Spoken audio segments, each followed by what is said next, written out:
Fala de DPO Talkers, tudo bem? Muito bem-vindos ao nosso último episódio da primeira temporada e eu tenho a honra de receber um grande amigo meu, que eu admiro muito a trajetória dele, o Gustavo Nisquier. Bem-vindo, meu amigo. Obrigado, prazer te Jean. receber aqui. Muito obrigado. Gustavo, ele é DPO Global da Vale, então a gente tem muito aqui a trocar, a conversar. Gustavo, bem-vindo. Primeiras palavras aí. Obrigado, Jean. A gente tem uma trajetória muito parecida, né? Muito curioso isso. Hoje eu sou o diretor de assuntos internacionais da Vale e dentro do escopo está a diretoria de privacidade, então hoje eu também atuo como o DPO Global da Vale, também cuidando do programa de inteligência artificial, o programa de governança de inteligência artificial. E é isso, vamos lá, vamos embora. É muito legal a gente fazer esse tipo de comparação, né? Vou te chamar de Guga aqui, posso? Tudo bem, sim, sem problema. Guga, é quase difícil a gente não comparar, né, essas nossas trajetórias. Tanto eu quanto você, a gente veio da área ambiental, hoje a gente trabalha muito com privacidade, com novas tecnologias. Conta um pouquinho, muita gente me pergunta, né? Cara, como é que eu faço uma transição para a área de privacidade, para trabalhar com essas novas tecnologias? O que você vê aí de tendências, né, para o futuro, principalmente na nossa profissão? Conta um pouco da sua trajetória, desde como você começou lá no ambiental da Vale, as experiências que você passou. Olha, eu só pareço novo, né? Então, falar, né, da trajetória desde lá do começo, a gente vai precisar de muito tempo. Mas é curioso que, assim, eu acho que tirando as novas gerações né, jurídicas, que é o pessoal que já nasceu com o direito digital, né, com a realidade do direito digital e com privacidade também como uma realidade, assim, tirando essa turma, eu acho que a grande maioria das pessoas foi parar em direito digital de forma meio acidental, né? Foi o que aconteceu comigo. Assim, a minha formação acadêmica é na área ambiental. Então, eu me formei em Direito na PUC, em 2002. Ao longo da faculdade, eu comecei a trabalhar em Direito Ambiental ainda, em estágio. Fui trabalhar com Direito Marítimo Ambiental, num escritório chamado Kincaid. Aí, de lá, eu fui trabalhar... Passei por outros escritórios, aí fui trabalhar num escritório americano no Brasil chamado Steele, Actor Davis, que era um escritório onde eu fui trabalhar exclusivamente com direito ambiental. E assim que me formei, fiz a primeira pós-graduação em direito ambiental que teve aqui no Rio, na PUC. E trabalhei como um advogado especializado em direito ambiental e contencioso, era contencioso ambiental, por muitos anos. Então foram muitos anos no escritório, né? O escritório americano acabou no Brasil, e aí os sócios brasileiros continuaram juntos, que era Dória, Jacobina, Rosado e Gondim Advogados. Isso aí era grande, famoso no escritório. Assim. Pois é, e eu fiquei muitos anos lá, de lá eu fiz uma transição para o Rolim, era o Rolim Viotti Leite Campos, e sempre trabalhando com direito ambiental e contencioso. Aí estava naquela fase, né, de escravidão, né, de escritório, que era lançando, sei lá, billable hours, sei lá, 14 billable hours dia, o que significa que você começava a trabalhar 8 da manhã e até 11 da noite, sem tempo para nada, sem cuidar da saúde, eu vendo muito pouco meus filhos recém-nascidos. E aí achei que estava na hora de parar. E já tinha feito um secondment na Vale pelo escritório, e aí a Vale me chamou para trabalhar lá na área de direito ambiental, isso em 2011 ou 12. E aí eu estabeleci 3 metas. Eu falei, não, eu lembro na época minha esposa perguntando muito, mas você estudou direito, né, para ser autônomo, o que você vai fazer numa empresa, né? E eu fui com 3 metas. As metas eram, eu queria ter tempo para fazer meu mestrado, eu queria ter uma experiência para estudar fora do Brasil e uma experiência profissional fora do Brasil. E eu olhei para a Vale e, pelo que eu conheci da Vale, eu achei que a Vale ia me proporcionar tudo isso. Acabou proporcionando muito mais. Né? Assim que entrei, fui fazer meu mestrado o mesmo que você fez também, né? O Engenharia Ambiental, Ambiental, Urbanística e Urbana na PUC. Né? Fiz meu mestrado lá. Nesse meio do caminho, eu também fui fazer uma especialização em Direitos Humanos em Washington. Então, né, as duas metas logo no primeiro ano, né? Ir fazer meu mestrado e estudar fora. E aí eu fui chamado, né, e vieram, né, aquelas mudanças disruptivas, né? Fui chamado para assumir a área jurídica e de compliance da Vale em Moçambique, na África. E aí foi... Isso foi mais recente, né? Agora. Não, isso foi em 2013. 13. Né? E aí, ali foi o primeiro momento que eu comecei a olhar o direito de forma diferente, porque eu era um advogado de meio ambiente. E eu era um advogado de meio ambiente, sabe, auto de infração, revisão de licenciamento ambiental, e trabalhando na Vale, óbvio, e aí, né, importante aqui, né, um pouquinho antes de ir para Moçambique, eu estava lá, sei lá, 2 anos de Vale, eu lá insatisfeito. Aí fui bater na porta de um professor, que é o professor de todo mundo de direito ambiental no Brasil, que é o Oscar Graça Couto. O maior, para mim é o maior. Aí fui tomar um café com ele e eu falei, Oscar, estou insatisfeito, né, o que eu faço? Ele olha para mim e fala assim, cara, você trabalha com direito ambiental, você gosta disso. Se você está insatisfeito numa empresa como a Vale, porque você não está sabendo procurar as oportunidades de direito. Então procura, sabe? Sabe. Muito sábio.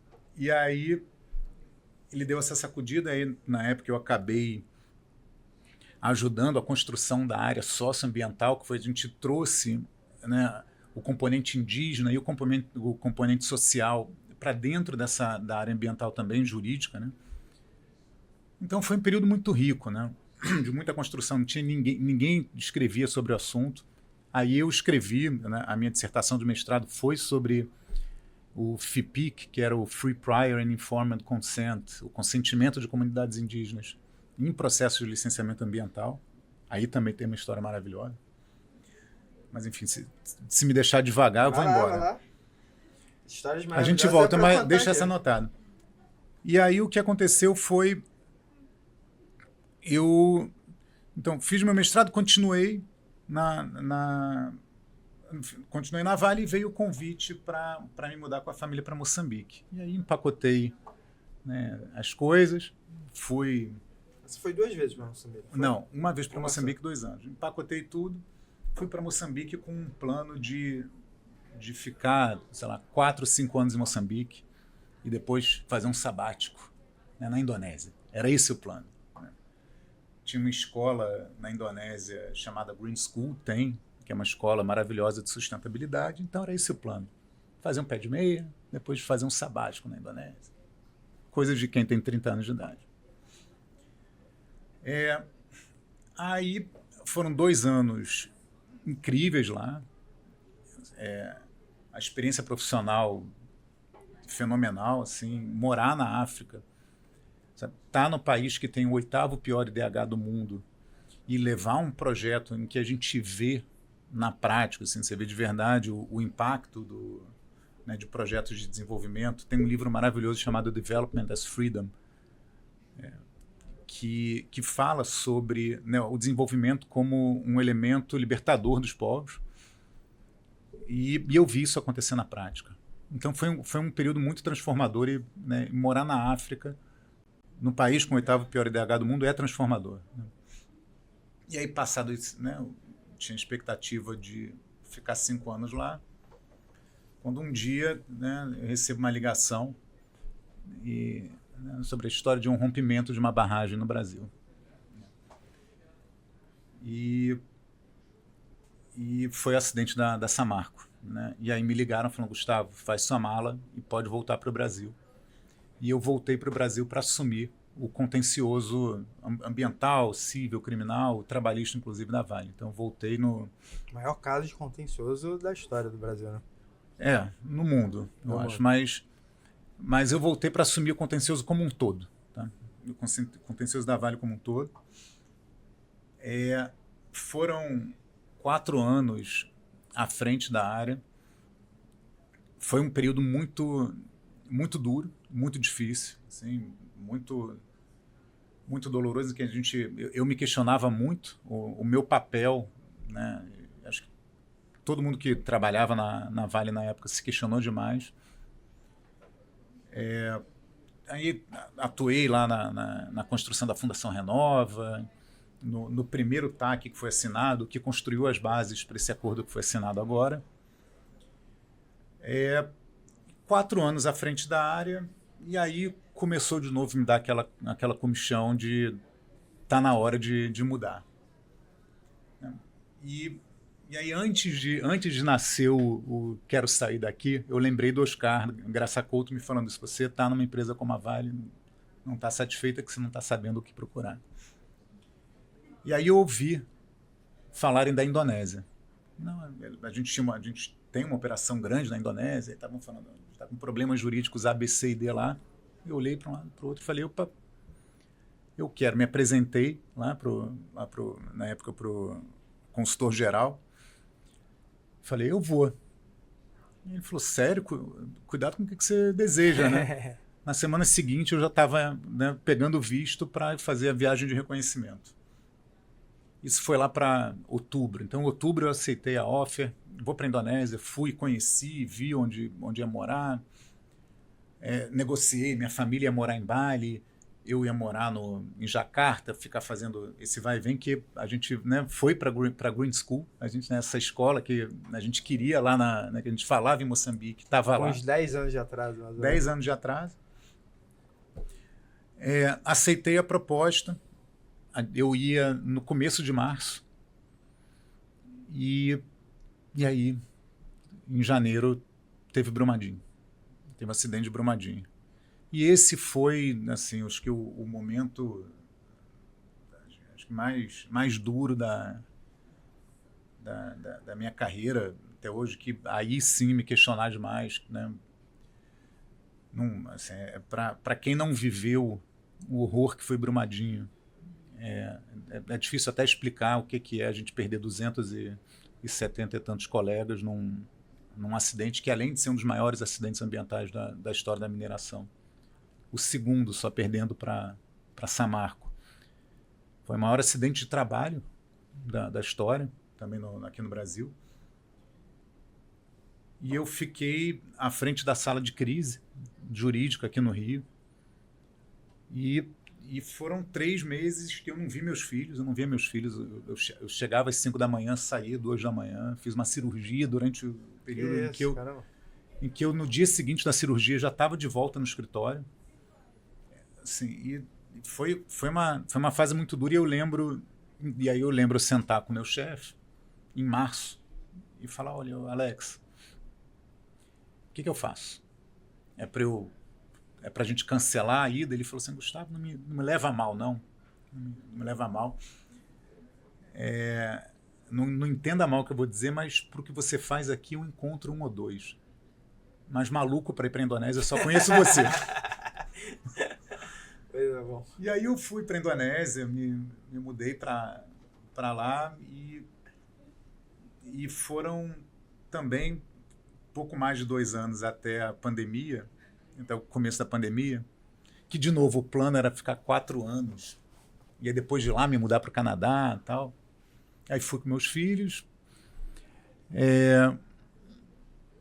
Pouco mais de 2 anos, e aí lá já foi realmente saindo da visão meramente jurídica. Lá eu atuava como diretor jurídico, de compliance, ética, governança corporativa e secretaria corporativa e riscos. Então já era uma pauta maior, já fazendo parte do board das empresas.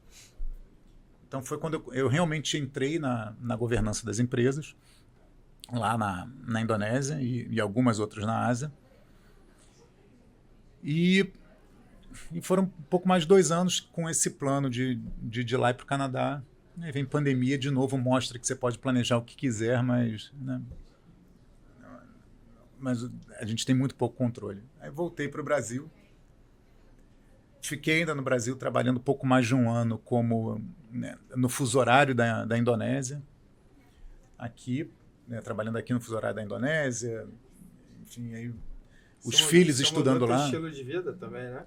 virou vegano? Isso, nessa época Mudou bem, né? nessa época teve isso, porque essa transformação, essa fase da ida para a Indonésia, ela foi muito transformadora, porque eu estava lá vindo de 5 anos de tocar, né, o acidente da Samarco. Estresse absoluto. Absoluto, tumor, sabe, cirurgia, tirar tireoide, mais de 30 quilos, né, de sobrepeso e tal.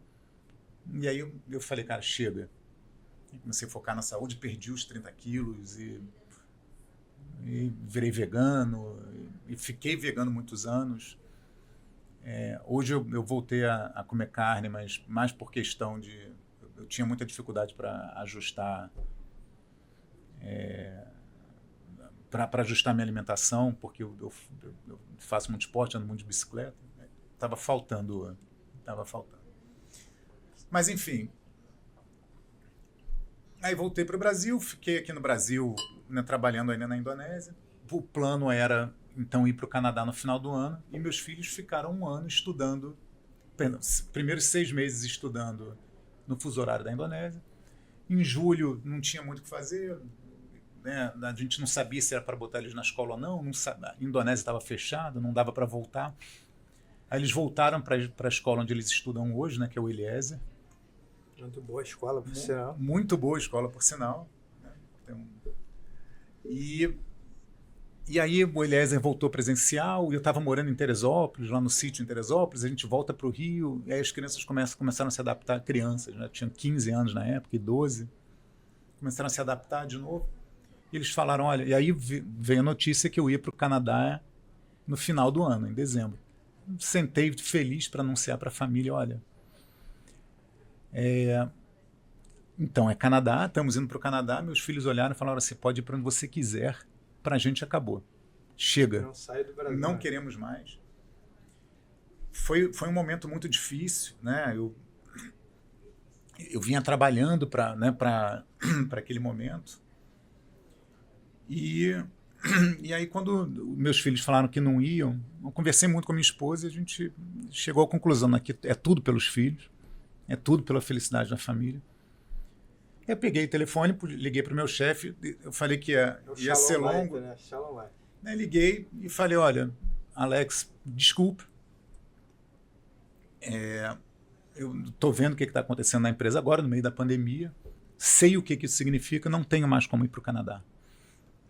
Então, muito obrigado por tudo. Ele falou, não, peraí. Você entende dessa história de privacidade, né? Eu falei, não, eu já ouvi falar em LGPD. O primeiro estudo de LGPD, em 2018, eu tinha feito ainda. Qual ano que ele te fez isso comigo? 2020, final de 2021, final de 2021. Já estava vigente a LGPD. Já. Aí eu falei, conheço. Ele falou, então, a gente está criando aqui uma diretoria de privacidade. Te interessa? Eu ri primeiro, falei, peraí, peço demissão, sou promovido, tinha que ter feito isso antes. Mas aí, e foi assim que eu fui parar em privacidade. Ele perguntando, você entende disso? Eu falei, claro. Ele falou, você entende? Ele falou assim, olha, a gente tem que, até onde eu entendi, a gente tem que fazer isso no mundo todo. Você quer vir implantar esse processo? Aí, como eu já tinha tido exposição à governança global na Indonésia, uma das minhas funções era trazer todos os processos, estruturar os processos de governança na região. Eu conhecia muito governança global como um todo e conhecia LGPD, eu falei, claro, faço. E foi assim que começou a minha história na privacidade. E é muito curioso, né, essas coisas de Vale, porque eu comecei o DPO global da Vale, então eu conversava com escritórios, consultorias. A gente pode falar um pouco de como a gente construiu o programa de privacidade da Vale, mas ninguém sabia o que fazer e o que tirar de lá. Mas o programa já nasceu global e o programa já nasceu o maior programa de privacidade que se tinha, né, no país. São quantos funcionários? Funcionários não são muitos, a gente pode falar disso, porque a gente investiu muito em tecnologia. Mas, assim, acho que no mundo somos 15. Pô, bastante coisa. A gente tem time espalhado em todas as regiões. Né? Mas a gente já nasceu tendo que implantar LGPD, GDPR, UK, porque tinha acabado de ter o Brexit, Suíça, Malásia, Omã e China, assim, de largada. Então, de largada era Brasil e China, que tem uma lei, China que tem uma lei bastante sofisticada e pesada. E aí eu fui aprendendo, né, com o apoio dos consultores externos, posso citar vários aqui que ajudaram o caminho, mas foi assim que eu parei em privacidade.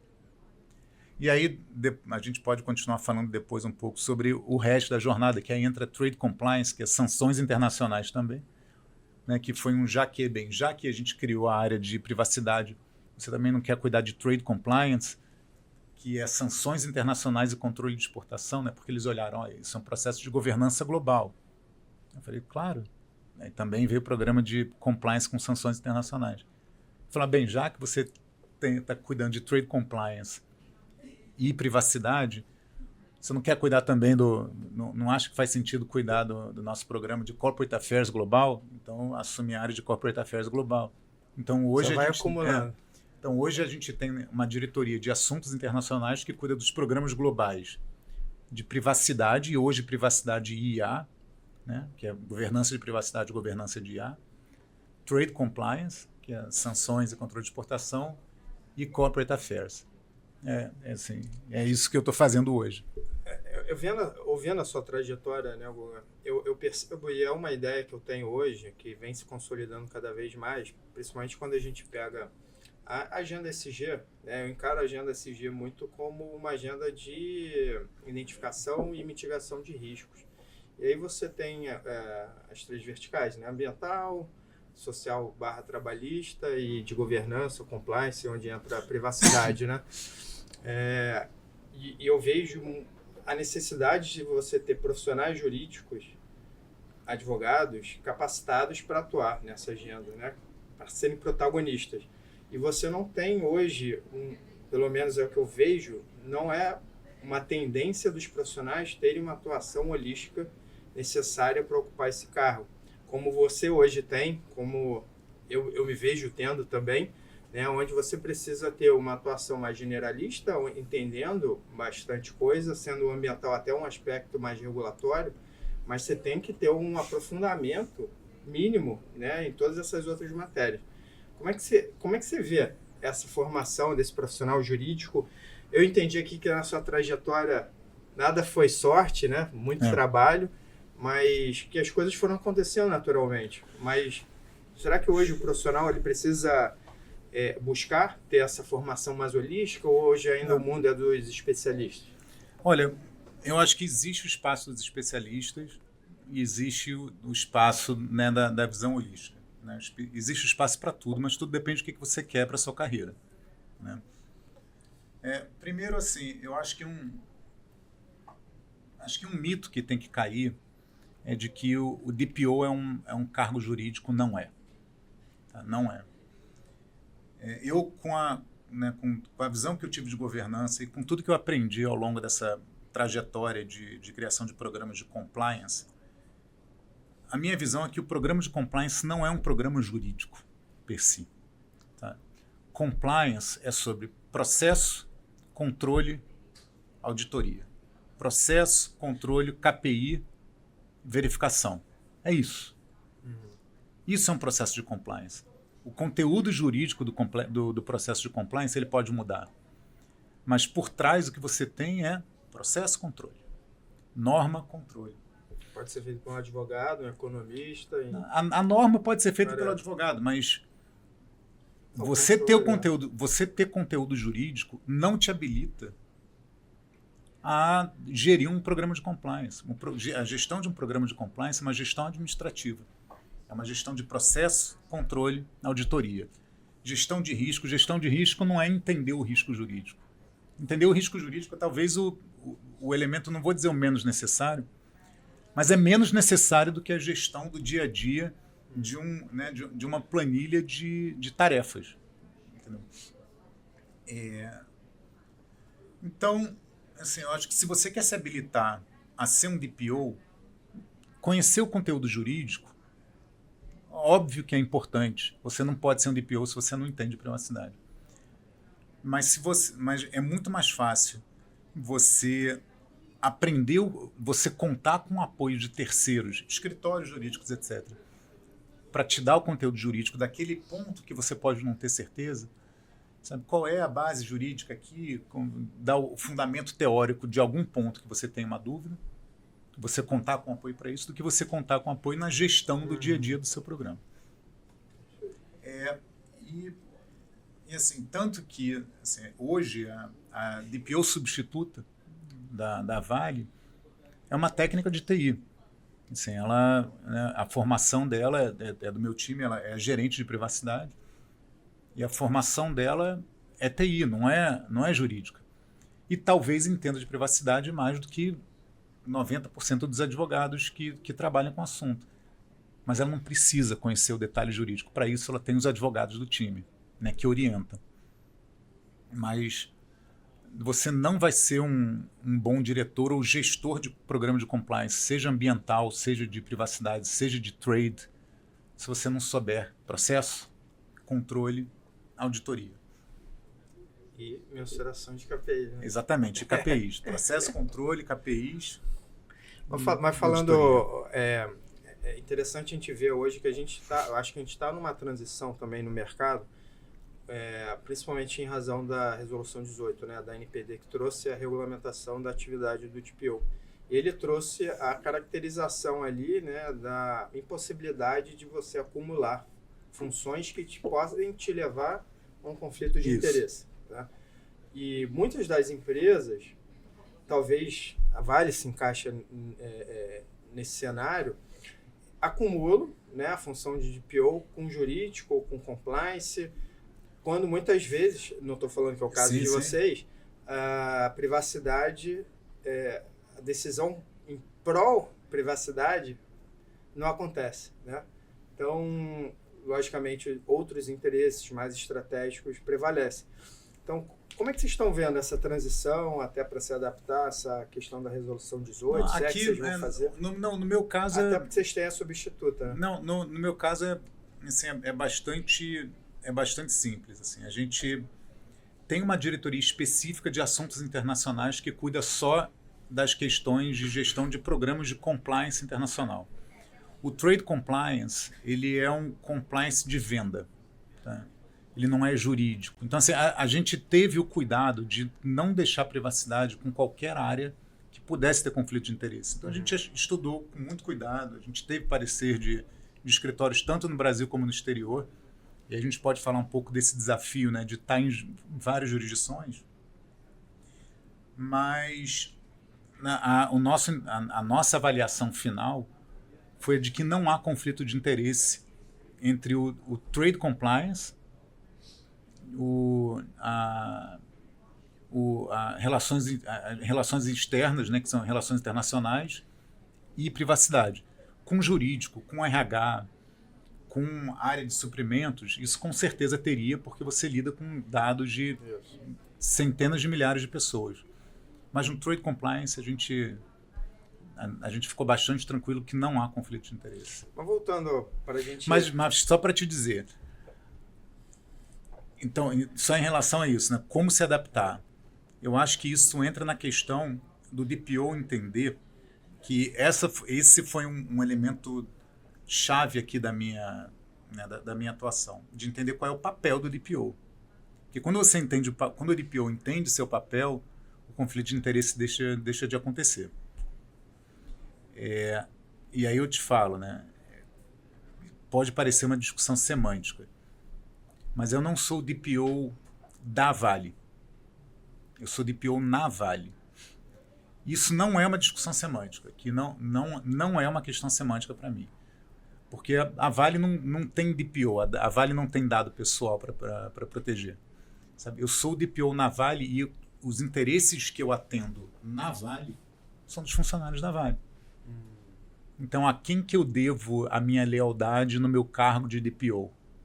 Se você é o Data Protection Officer numa empresa B2B, é óbvio que a gente também tem dados de terceiro que a gente também cuida, mas o meu universo de dados, né, o meu maior universo de dados que eu cuido são dos meus funcionários. Tem 100 e tantos mil colaboradores no mundo todo. Então, esse é o centro nevrálgico do meu programa. São os dados dos meus funcionários. Então, eu sou o DPO na Vale, que cuida dos dados pessoais dessas pessoas, dos colaboradores da Vale. Então, eu sou o DPO na Vale. E aí, quando você entende o seu papel, e aí o DPO de uma empresa de telefonia, ele é o DPO na TIM, ou na Claro, ou no Itaú, e ele está a serviço dos clientes. Então, ele é o DPO a serviço dos clientes. Então, quando você entende a quem você deve sua lealdade, o conflito de interesse ele deixa de existir. E não é à toa, né, que teve uma decisão, acho que foi no passado retrasado, na União Europeia, de um DPO que foi demitido e foi reconduzido ao cargo porque ficou comprovado que ele tinha sido demitido porque ele estava defendendo os interesses dos clientes, os dados pessoais dos clientes, dando orientações para a diretoria da empresa que não acatou, demitiu ele e ele foi reconduzido. Né? Porque, na verdade, ele estava protegendo os interesses de terceiros que não são aqueles que a diretoria defendia. Mas é isso. Mas aí, dentro desse cenário, até que eu vejo que é um dos desafios de qualquer programa de governança, principalmente de privacidade, é ter o engajamento, né, e o apoio da alta liderança. Então, quando você fala que você entende hoje a quem é a sua lealdade,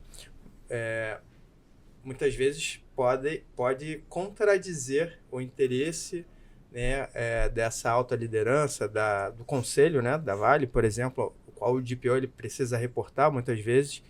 Como é que é esse engajamento na Vale? Há o entendimento, né? Esse é o G, né? Esse é o G do IS, né? O ISD, ele está aí. Empresas, assim, eu posso falar a minha experiência profissional foi em empresas grandes, assim. Nas empresas menores eu sei que pode existir existe uma questão de personalização demais do processo decisório. Numa empresa grande, com processos de governança robustos, você tem uma política, você tem as normas. Então, a partir do momento que existe uma política, e uma política que foi aprovada em conselho, você tem a validação daquela função e daquelas responsabilidades para aquele profissional. Então, dentro dos limites da responsabilidade, que é uma política, né, estabelece, você tem autonomia para tomar as decisões. Então, eu, por exemplo, no programa de privacidade da Vale, eu sou uma das poucas áreas que tem autonomia para puxar da tomada a implantação de uma ferramenta. Eu falo, opa, aí não, existe, né, a gente tem o nosso Privacy by Design, que se eu falo, cara, não dá e ponto final. Assim, você vai ter que adaptar. Palavra final. Existe carta de risco para risco de TI, existe, né, né, carta de risco para risco de programa, de software. Privacidade não, eu falo, não, cara, esse risco eu não aceito. É soberano, então.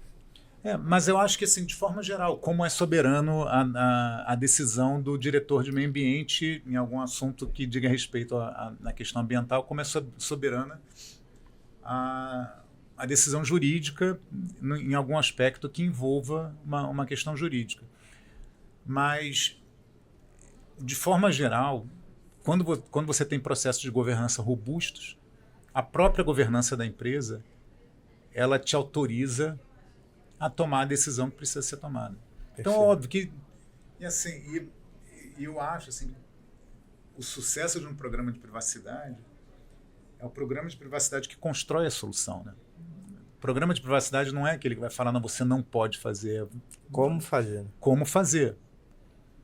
E assim, e pelo menos no meu caso, né, que é uma empresa B2B, que o dado pessoal não é o meu produto, diferente de uma empresa de telefonia que o dado pessoal é o produto. Como o dado pessoal não é meu produto, é difícil você ter um conflito assim muito evidente, sabe? Quando existe conflito, é conflito de processo. Aí você ajusta o processo. Então... Mas falando... Eu estava falando que num cenário maior, né, quando a gente pensa em programas de privacidade, o apoio, né, da alta liderança, do board, enfim, talvez seja um dos maiores gargalos. Não foi na Vale. Conta um pouco como é que foi para implantar esse programa, como é que é fazer um roupa, cara, de uma empresa com mais de 100 mil funcionários, quantos fluxos você teve que mapear para fazer esse roupa, cara? Primeiro só para falar para vocês que assim, para quem está, né, acostumado com programas de privacidade, o que eu tenho para dizer não acaba nunca. Não, assim, se você me perguntar, quantas roupas você acha que vai ter, cara, eu acho que é infinito. É infinito.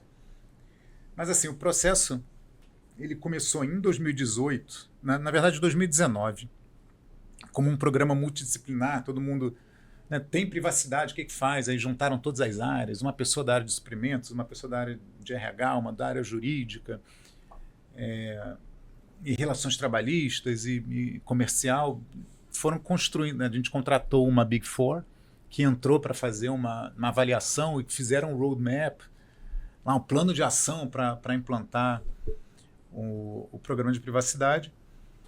E começou lá, assim, de forma bastante tímida, entre 2019 e 2020, né, porque, enfim, era um assunto novo, ninguém sabia exatamente, né, o que estava acontecendo.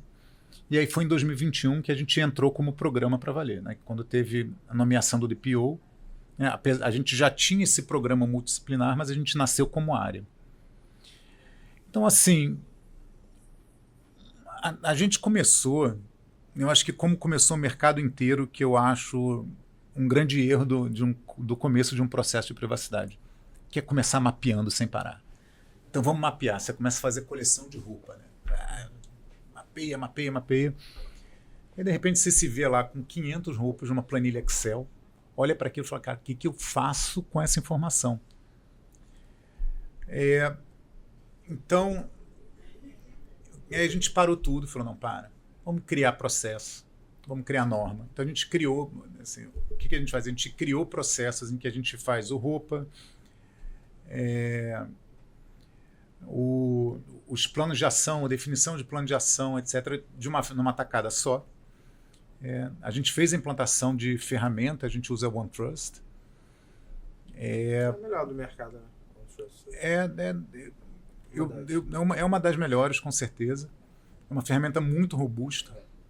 A gestão de titulares é muito boa também. Então, no nosso processo, a gente faz o roupa, o LIA e DPI, a definição de plano de ação de uma vez. A gente faz tudo de uma vez. Porque daí você começa, né? A gente fazia lá o roupa, aí chegava, aí terminava de fazer o roupa, fazia os 500 e fala, bem, agora o que precisa de LIA e DPI? Quando você ia fazer LIA e DPI, você chegava à conclusão que aqueles planos de ação já estavam atrasados. Aí você tinha que fazer um mapeamento todo do zero de novo. E aí definição, aí a gente começava a fazer, que a gente começou a ver que estava fazendo LIA e DPI de tudo. E aí você começar a fazer a régua de quando eu preciso do LIA de verdade, de fato, quando eu preciso de um DPI de fato. Então a gente começou a criar as normas, processos, para a partir daí conseguir ir fazendo a gestão do programa. Mas o grande desafio... Então hoje a gente nos primeiros anos fez uma série de roupas. Eu acho que a gente já tem 600 fluxos mapeados. Muita coisa. Eu acho que a gente vai ter, em algum momento, 2.000, sei lá, porque o fluxo nasce todo dia. No mundo inteiro? No mundo inteiro. A gente faz por matriz. Então, assim, os processos são os mesmos. E é muito curioso, né? Que os processos são os mesmos, mas com requisitos legais diferentes em cada país. Como é que é essa visão? Esse direito comparado aí? Cara, é muito curioso, porque eu vou te dar um exemplo simples, tá? Super simples. Dado de religião. Tá? Na Indonésia, então a gente tem um mesmo sistema de RH que gere os dados, né, pessoais dos funcionários no mundo todo, com linhas de reportes para países diferentes. Então, na Indonésia, é obrigatório você solicitar informação sobre a religião do funcionário. Você tem que declarar, até porque você declara em carteira de identidade a sua religião. A Indonésia, ela reporta ao Canadá. Assim, a operação da Indonésia tem reporte ao Canadá, porque é uma operação de metais básicos que a matriz é no Canadá. No Canadá é proibido. É proibido você capturar informação de religião. Então, como que você faz para em um sistema, né, onde em um país você é obrigado a declarar a informação, no outro você não pode dar essa informação, sendo que você tem um reporte no Canadá da pessoa que está sentada na Indonésia. Então a gente tem que começar a fazer um processo de mascarar a informação em um sistema. Né? Pois é, mas não é tão simples quanto parece quando a gente pensa que você tem processos diferentes, sistemas diferentes. Né? Você tem centenas de sistemas dentro da empresa onde esses dados estão correndo e você conseguir mascarar uma informação específica dentro de um conjunto de informações por país, por geografia, é muito desafiador. Não existe tecnologia para isso. E lá tem hoje. essa diferenciação de dado sensível, como é aqui no Brasil, tem, dados de religião, lá também são? Também tem. E, então, assim, esse é um exemplo muito simples. Né? Quando você vai para a China, assim, o desafio na China foi outro, né? Porque na China, privacidade é só um capítulo dentro da Cyber Law que existe na China. E lá existe o dado importante, né? O important data, que não pode sair da China. Então, acabou que para a gente estar em compliance com a lei de privacidade, né, do que eu podia tirar de privacidade da China, a gente teve que fazer um mapeamento de todos os dados no sistema. Não é mapeamento de dado pessoal, é saber quais são todos os dados, para saber quais são, né? Para saber quais são os important data, para saber o que pode e o que não pode sair da China, para vendo aquilo que pode sair da China, o que é dado pessoal que está saindo, para saber o que eu declaro para o governo, porque você tem que declarar para o governo também o dado que está saindo de lá, de acordo com, né, com alguns critérios. Então acaba que para você estar em compliance com o programa de privacidade, a gente teve que acelerar o programa de gestão de dados, que é uma loucura. Acho que também não existe no mundo uma empresa, né, que tenha o Data Officer. Né? Hoje em dia quase ninguém tem o Data Officer, né, que é você ter uma gestão eficiente de dados dentro da empresa. E esse talvez é o maior desafio. Hoje você é o Data Officer? Não sou Data Officer. Graças a Deus, esse desafio, né, esse é para o técnico, entendeu? Esse é para o super especializado. Mas aí a gente faz isso no mundo todo. Então eu tenho o meu programa na China, que tem os critérios da China, eu tenho um programa em Oman, na Malásia, no Japão. A gente está implantando nos Emirados Árabes. Mas vocês têm especialistas locais, né? Isso. Hoje meu time, eu tenho funcionários no Brasil, Holanda, Suíça, Malásia, China, Oman, Oman, é isso. E aí eu tenho escritórios também apoiando em cada jurisdição. E contando também com uma Big Four, que me ajuda na gestão do programa como um todo. Então, aí no meio disso tudo tem IA correndo. É isso que eu ia puxar agora. Teve esses desafios para implantar, né, o programa de privacidade. Vão ser desafios talvez piores agora com a inteligência artificial. Né? O AIR está aqui, vai ser lançado um marco legal, tem na China, tem no Canadá. Como é que vocês vão passar por esse desafio agora? Olha, como é que está essa transição? Eu brinco com todo mundo assim que se a gente acha que foi confuso privacidade, a implantação do programa de privacidade, ninguém está preparado para o que vai acontecer com o programa de IA.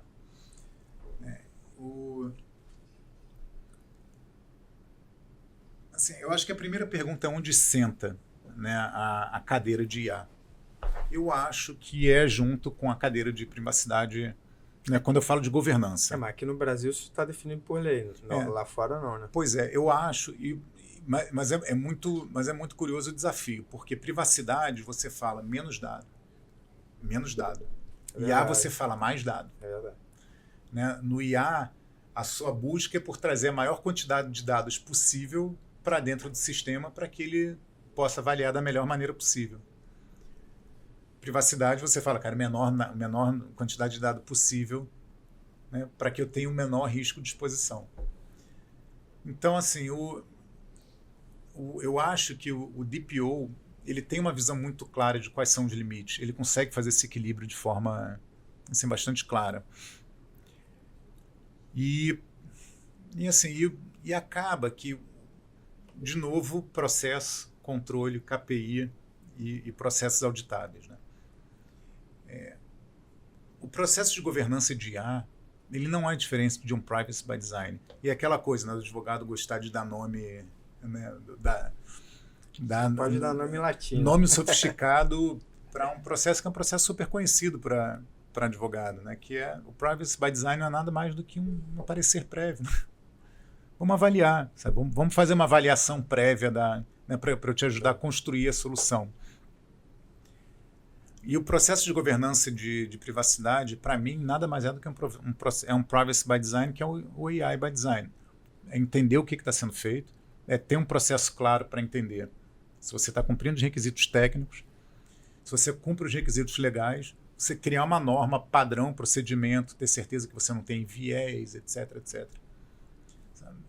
Ter um time que entenda, né, do que está acontecendo, tem um time multidisciplinar. Vocês estão desenvolvendo alguma ferramenta própria ou vocês estão usando alguma por API, Copilot, tem tudo. ChatGPT? A gente dentro do ambiente Vale usa o Copilot fechado.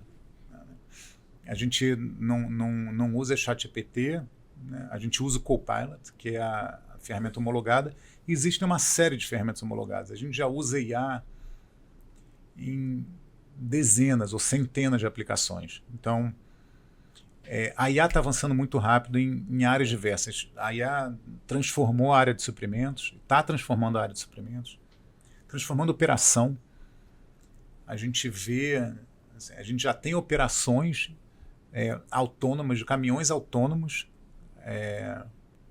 que são geridos por IA. Então é muito curioso. Você vai para uma mina no meio da Amazônia, você vê aqueles caminhões fora de estrada enormes, autônomos, sem motorista. É própria da Vale essa tecnologia ou vocês terceirizam isso? A gente comprou a tecnologia, mas foi desenvolvida para a nossa operação. Legal. Então, assim, é muito curioso. Tem IA acontecendo em toda e qualquer... tem IA em avaliação jurídica. Esses programas de IA para fazer avaliação de risco jurídico já existe, né? Todo mundo conhece, né, na área jurídica.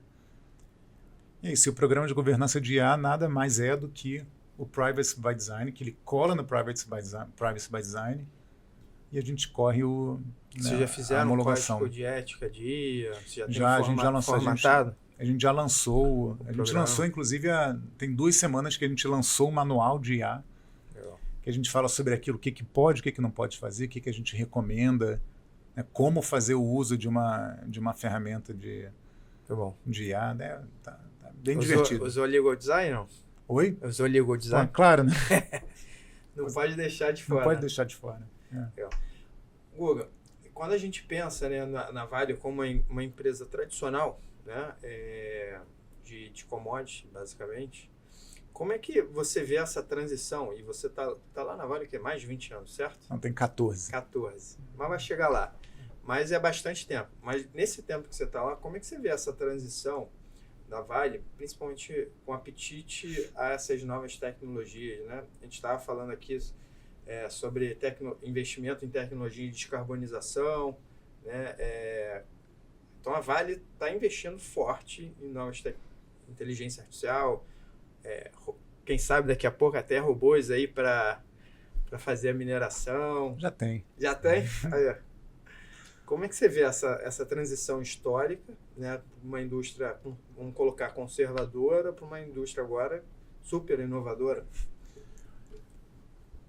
Olha, sua pergunta é muito mais complexa do que pode parecer, cara. Quando a gente fala de novas tecnologias, assim, então tem a nova tecnologia na forma, né, que é como você opera, que é o uso de ferramentas de IA para fazer o trabalho administrativo, que é o uso de automação no processo produtivo, de fato, ali na mineração e em processamento. Então, isso já existe, está acontecendo e a busca é permanente, né, por segurança, principalmente por segurança, eficiência, custo, mas você tirar o ser humano da área de risco. Esse foi o drive, né, de automação, é você realmente tirar o ser humano da área de risco. Né, tem aquelas fotos que todo mundo adora colocar né, nas atividades de mineração e processamento, que são aqueles, né, aquelas lavas, né, que o pessoal mostra, né, aquelas panelas, né, que são os alto-fornos lá, com aqueles rios de lava e um funcionário ali do lado. Cara, isso acabou, isso não pode acontecer. Sabe? Você não pode ter um funcionário em área de risco quando você consegue substituir por automação. Então esse é um drive, tá, de segurança. Agora, quando a gente olha desenvolvimento de tecnologia de produto, esses são os próximos passos da Vale. Assim, até quando a gente olha para a indústria de commodity, até 10 anos atrás, tudo era sobre volume, né? Produzir a maior quantidade de volume possível. E hoje em dia não é mais sobre volume, hoje em dia é sobre qualidade do produto. Porque em minério de ferro especificamente, sem olhar os outros minerais, mas minério de ferro especificamente, quanto melhor a qualidade do produto, mais fácil você partir para uma rota de descarbonização. E hoje, o futuro da Vale está em produtos de alta qualidade para descarbonizar a indústria de siderurgia global. E é isso que a gente está fazendo. Então, hoje, toda a estratégia de longo prazo da Vale passa pela descarbonização da siderurgia mundial. Então, e isso com inovação e com tecnologia. Não sei como a gente está de tempo, se eu posso te explicar. Pode. Maravilha. Tentar ser o menos técnico possível, assim, tá? Mas a produção de aço, assim, a Vale não produz aço. Tá? Quem produz aço é a siderurgia, a indústria siderúrgica mundial. E hoje, a produção de aço é um processo muito, muito simples, é o mesmo processo há milhares de anos. Você pega uma panela, aquece aquela panela, joga o minério de ferro dentro dela, joga alguns minerais lá dentro, né? Joga o minério de ferro, outros minerais para fazer a sua liga e de lá sai o aço. Só que nesse processo, para fazer o aço, existe um processo chamado redução de oxigênio. Você reduz a quantidade de oxigênio naquela panela. Né? E a forma que se faz isso há 3.000 anos é jogando carvão. Então hoje, né, o que se chama de rota do alto forno, que é a rota mais comum da produção de aço, você pega um alto forno, aquece ele a 1.800 graus, joga o minério de ferro lá, joga carvão, o carvão extrai o oxigênio num processo físico-químico, extrai o oxigênio de lá, você joga outras ligas e sai o aço. O resultado disso é, para cada tonelada de aço produzido, você produz 2 a 3 toneladas de CO2. E por isso, a siderurgia é responsável por 8% das emissões de CO2 global. Então, assim, quando a gente fala em carro elétrico, etc., né, se você continua usando, né, o aço, cara, esse processo nos outros minerais é ainda mais, né, com uma intensidade ainda maior de CO2, acaba não compensando. Acaba que um carro elétrico pode emitir tanto quanto um carro na combustão, dependendo da tecnologia. Ou da matriz energética. E principalmente da matriz. Então essa conta hoje não fecha. Então a transição para uma economia de baixo carbono global, ela passa pela mineração. E hoje a mineração é talvez a única indústria, né, que tem essas indústrias que chamam de hard to obey, que são essas indústrias difíceis de fazer a redução de CO2 na siderurgia. E a mineração é a única indústria que é capaz de realmente transformar a indústria para uma indústria de baixo carbono. E como que a gente faz isso? A gente desenvolveu na Vale um produto chamado briquete, que é um aglomerado de minério de ferro. O que acontece? Hoje, né, o minério de ferro você pode jogar direto no alto forno. Mas quanto mais puro é o minério de ferro, menos energia você precisa, né, para processar. Então você já tem uma redução de temperatura. Então hoje em dia se usa pelota, que é uma bolinha de minério de ferro, que você processa. A gente processa isso em Oman, né, e produz essas bolotas. A gente criou esse briquete. E aí, em brevíssimo resumo, o que o briquete faz ele permite a redução, que é a extração do oxigênio, a baixas temperaturas e com gás, ao invés do carvão. Com gás, você reduz 60% a emissão de carbono. De 60% a 70%, o que significa que para cada tonelada de aço produzido com briquete e com gás, ao invés de carvão, você produz de 60% a 70% e para cada tonelada você emite 0,5 de CO2. Com hidrogênio verde, você vai a zero. E vai a zero. E agora você tem alguns desafios. Primeiro desafio é o capex necessário para você implantar uma planta dessa, para você colocar tirar uma planta dessa do chão, que é muito caro. Então você tem que convencer o seu cliente, a siderurgia, a ele que tem o alto forno dele, que é uma planta que custou bilhões de dólares e que vai funcionar pelos próximos 20, 30 anos, a trocar a tecnologia para fazer a transição. Segunda é a economicidade, né? No Oriente Médio, o gás custa 2, 3 dólares a tonelada cúbica. Aqui no Brasil é 12, 13. Então, fazer uso de gás aqui no Brasil é um pouco mais difícil. Então, a gente está fazendo essa transição, né? A construção desses briquetes usando gás no Oriente Médio. Então, a gente acabou de lançar um projeto em Oman, está com projetos na Arábia Saudita e nos Emirados Árabes. A gente tem uma planta, a gente acabou de ter aprovado no RAA, que é o Reduction Inflation Act, nos Estados Unidos, uma planta de briquete lá, que a gente também está começando a produzir, né, aproveitando também custo de gás lá. E aqui no Brasil, a gente vai ter que ir direto para o hidrogênio verde. E isso é onde eu acho que a gente vai ter uma grande revolução industrial aqui no Brasil. Uma nova revolução industrial, porque o Brasil é o país melhor posicionado no mundo para fazer a transição energética. A gente tem a nossa matriz, quase 90% da matriz é limpa. Então a gente tem energia limpa disponível, né, para alimentar as plantas de hidrogênio verde. Né? Para quem não conhece hidrogênio verde, é você quebrar a molécula de hidrogênio com uso, né, de uma fonte renovável, e esse é o hidrogênio verde. Então você usa a fonte renovável para quebrar a molécula de hidrogênio e com isso gerar energia. Ou transformar em amônia, né? Mas aí tem a questão de toxicidade. Mas o que a gente vai fazer os projetos são, a gente traz aqui para o Brasil alguém interessado em produzir o aço verde no Brasil, onde a gente fornece, né, a gente aqui no Brasil, a gente fornece a matriz limpa para a produção de hidrogênio verde. Tem esse interessado?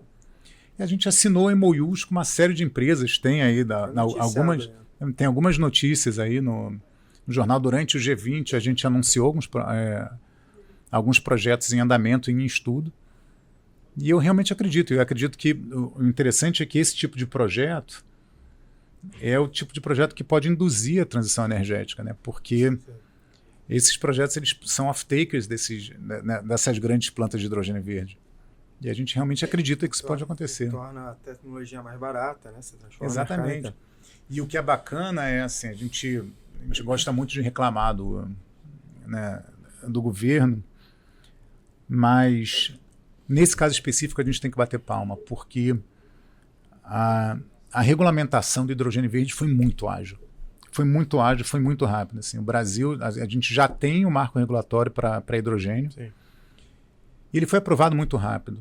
Quando eu acho que esse é aquele tipo de caso em que o governo consegue identificar a tempo conseguiu identificar a tempo uma necessidade, essa a gente tem que bater palma, realmente. Eles conseguiram identificar a demanda, viram que assim, e aí tentando um ufanismo controlado, assim, né? Mas viram que a gente tem a matriz mais limpa do mundo, então a gente pode liderar essa transição, basta agora a gente ter os financiamentos adequados para a implantação de projetos, ter o estímulo para a criação dessas unidades de hidrogênio verde, que a gente vai conseguir fazer essa... Acho que a primeira planta vai ser em Sergipe, né? Se eu não me engano. De hidrogênio verde, tem uma empresa europeia, enfim, esqueci o nome, que tá por lá.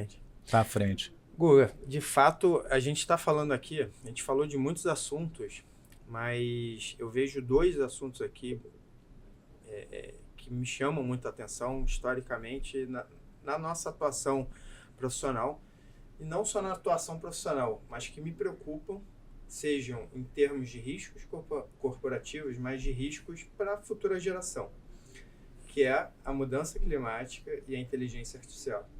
Eu acompanho, por exemplo, o World Economic Forum anualmente. Eles se reúnem e definem os principais riscos em termos de probabilidade e potência para o biênio e para a próxima década. Mudanças climáticas há mais de 10 anos, talvez, aparecem no topo, né, dessa classificação. Inteligência artificial agora, mais recentemente, dada a democratização da ferramenta. E aí eu quero te perguntar, considerando, né, a sua experiência corporativa, mas também pensando aí nos seus filhos, que são pré-adolescentes ainda, os meus são bebês, mas isso me preocupa. Para você, cara, o que é mais arriscado? Mudança climática ou a inteligência artificial? Eu sei que a gente está comparando aqui pera com maçã, cara. Assim, eu acho que assim, mudanças climáticas não é risco mais, né? Não é mais um risco. Deixou de ser risco. Agora já é uma realidade que a gente enfrenta, né? Já é um risco materializado. Certo.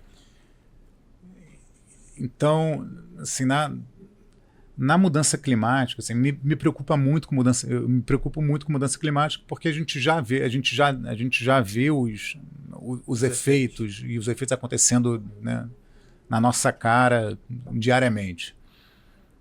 Então é óbvio que eu tenho a preocupação da mudança climática. Acredito muito no que a gente está fazendo na Vale de transformação da indústria da siderurgia. Então eu fico muito feliz de ser parte dessa transformação.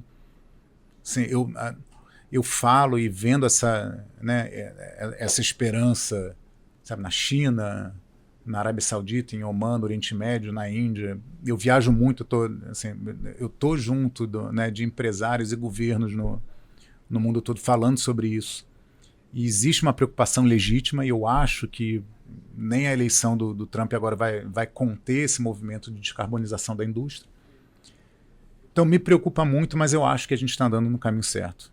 Eu acho que já existe a clareza de que a descarbonização é um caminho sem volta. Então, espero que a gente consiga fazer a tempo. Né? Esse é o problema, né? Espero que a gente consiga fazer a tempo. Eu não me preocupo não, cara. Eu acho que é solução.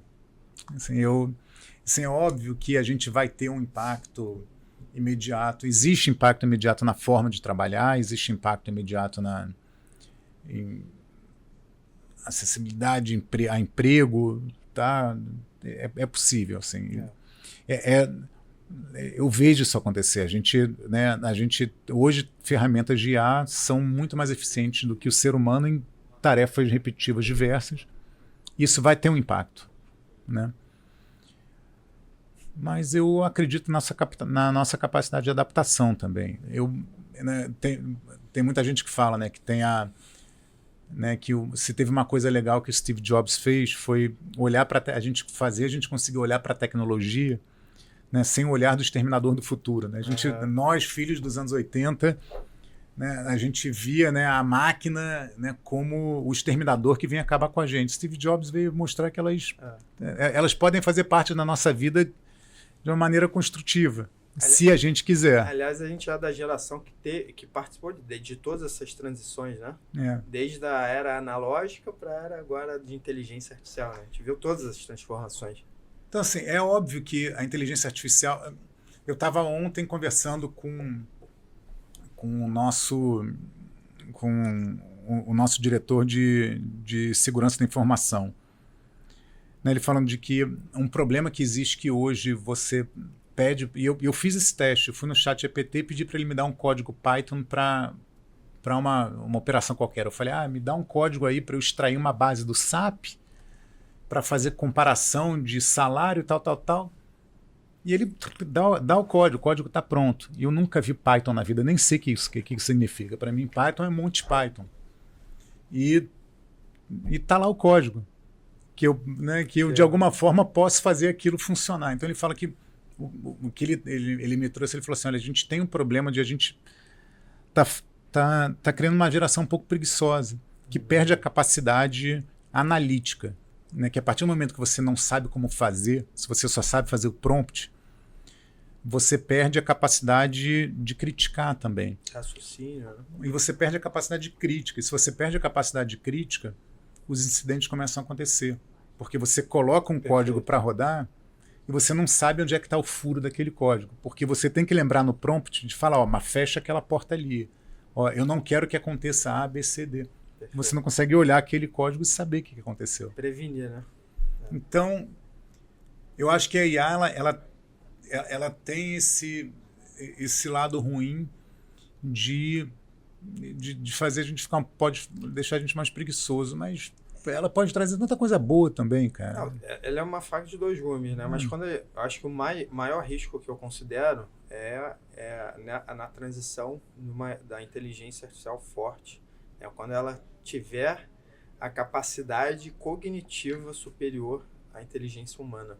Quando a inteligência artificial ela puder ser autotreinada e a gente não sabe quais são as consequências disso, a gente não sabe quais são os riscos, a gente não sabe a dimensão disso. É verdade, a gente não sabe. E aí a questão é o nosso futuro, o Exterminador do Futuro. É Joe Cameron ou Skynet, né? Skynet ou Steve Jobs. Eu tô mais na... Otimista. Eu sou mais otimista. E eu vejo, assim, e te dando pequenos exemplos também. E, de novo, pequenos exemplos. Na minha área internacional, eu lido muito com governos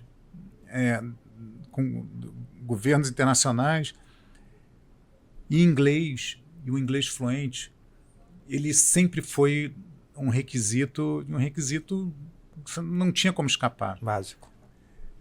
Mas o fluente na escrita, não é nem o fluente falado. Porque o inglês fluente falado, você consegue dar uma volta para falar alguma coisa. Assim, você esquece uma palavra, você dá a volta. Escrito não. Né? Escrito sabe, ou você sabe escrever ou você não sabe. E isso fazia cortes de diversidade muito complicados. Assim, porque... para você ter um treinamento em inglês nesse nível, você precisa ter tido o privilégio de ter morado nos Estados Unidos e ter feito uma universidade nos Estados Unidos, ou ter tido uma experiência de vida longa fora, não 2 meses de curso de inglês, mas ter realmente tido uma exposição longa fora do Brasil. E isso eram cortes de diversidade muito complicados. Com o Copilot, eu não preciso mais. Essa sofisticação, a sofisticação, ela não é necessária mais no indivíduo. A sofisticação da linguagem escrita, da fluência escrita em inglês. Porque você tem uma ferramenta que integra, entendeu? Então, acessibilidade altíssima. Exatamente. Então, ele aumenta a capacidade de diversidade, e isso eu estou vivendo na prática. Então, isso foi muito bom. Quando você vai na China, lá, não sei se você sabe falar mandarim, mas... Não, nenhuma palavra. Mas você tira foto do cardápio e você sabe o que você está pedindo hoje. Né? Não, eu já converso com o ChatGPT no celular. Eu converso, ele traduz simultaneamente, funciona super bem. Tira foto, né, também pelo ChatGPT. Tira, mas você conversa, você fala, tá, e ele repete. E o ChatGPT, ele faz uma tradução simultânea. Então, isso é muito bom. Agora, O que vai acontecer depois, eu não tenho essa preocupação toda. Assim, eu realmente não tenho. Sei que eu devia ter, mas eu sou um otimista. Que bom. Gu, te agradeço imensamente por esse papo. Foi muito bom, cara. A gente conseguiu falar sobre muitas coisas interessantes aqui. Obrigadão, meu amigo. Nada, cara. Vamos falando. Pra gente. Obrigado. Finalizamos hoje com um sarrafo lá em cima, a última temporada, o último episódio da primeira temporada. Não esqueçam de seguir a gente, aperta o sininho, visite o nosso canal do YouTube do Escritório Lima Feixson, siga lá para mais informações e continue nos assistindo aí.